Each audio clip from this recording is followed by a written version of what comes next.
Okay, so we've explained how or what equilibrium means, and we said that prices, they reach a point where there's no tendency to change. They reach a point where prices are in principle stable, but we know that in reality, prices are often changing.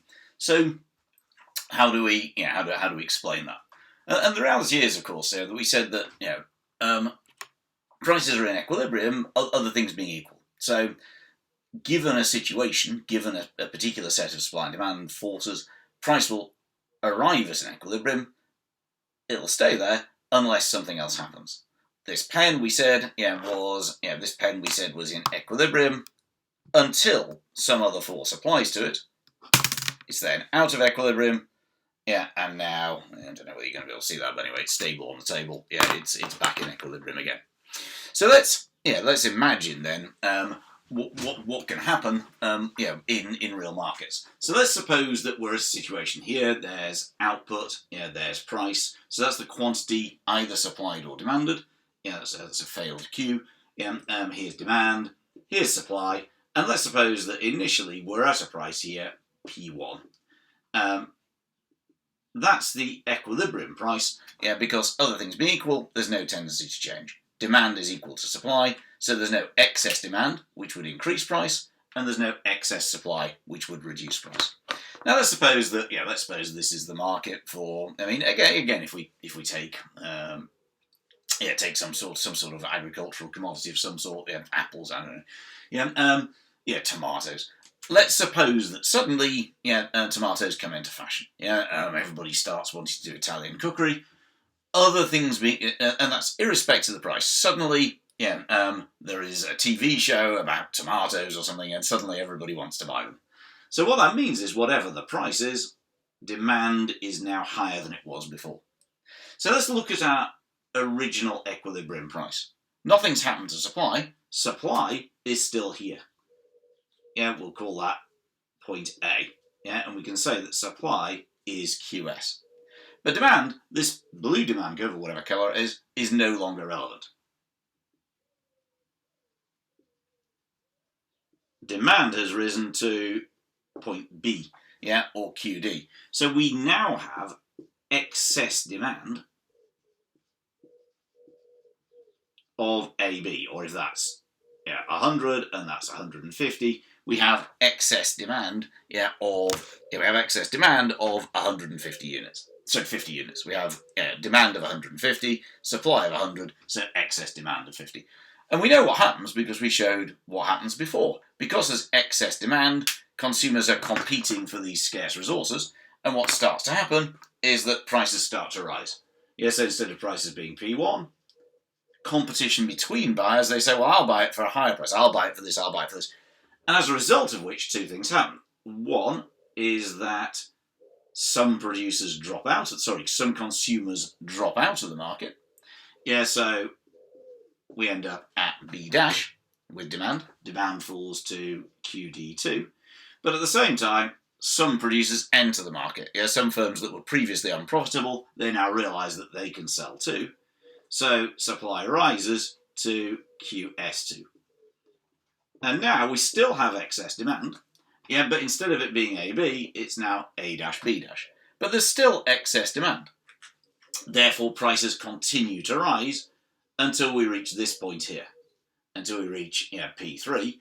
At P3, supply equals demand again, and that is our new equilibrium. So what happens is that what happens is that there is an increase in this example. There was an increase in demand. And what that did is it created excess demand of AB. As a result of which, that excess demand led to an increase in price. And that increase in price, it did three main things.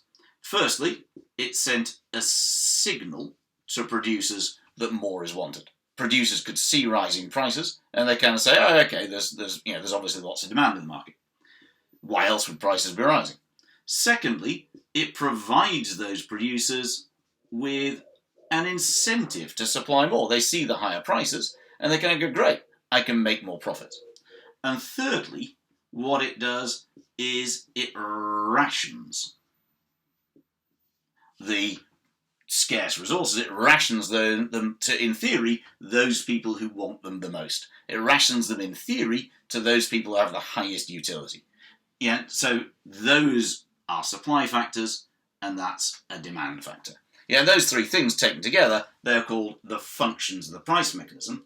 And between them, they show us why, in theory, prices are efficient. Because what happens is that automatically, an increase in demand triggers an increase in supply. Yeah, so that's efficient. Yeah, it means that without anybody having to coordinate production, supply automatically responds to an increase in demand.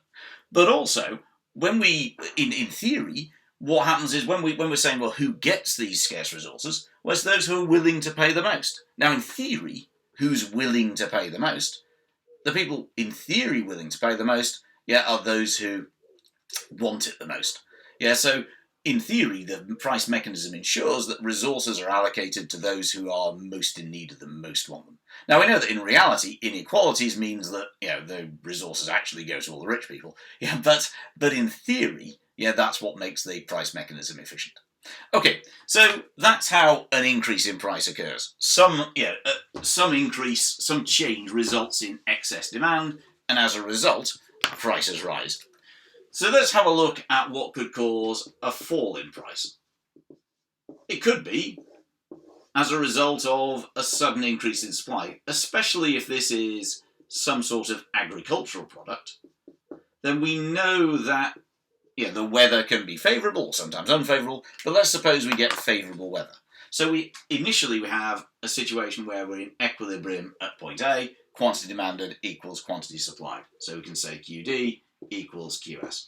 But then suddenly, as a result of favourable weather, supply rises to S2. Yeah, there's nothing that can be done about it, there's just loads has been grown. So you might as well harvest it as a farmer, so now you've got lots of supply. So what we now have is a situation where demand is exactly the same as it was before. Nobody wants any more apples, at that price. Yeah, there's no change in the demand conditions. But supply rises, to QS.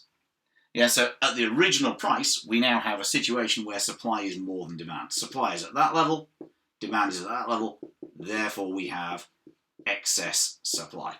And as a result of which, what's going to happen, is that suppliers are going to have to try and cut prices to get rid of their surplus apples. So the same thing happens in reverse. Gradually prices fall to P2. That encourages some people to demand and forces some producers out of the market. But we still have excess supply of CD. Prices continue to fall until we reach a new equilibrium at P3, point E there, where supply equals demand. So, and we have a new equilibrium quantity of QE there. So, essentially then, prices can only change. I think this is an important point. Price will only change. Prices only change if, one, there's a change in demand suddenly, or two, there's a change in supply.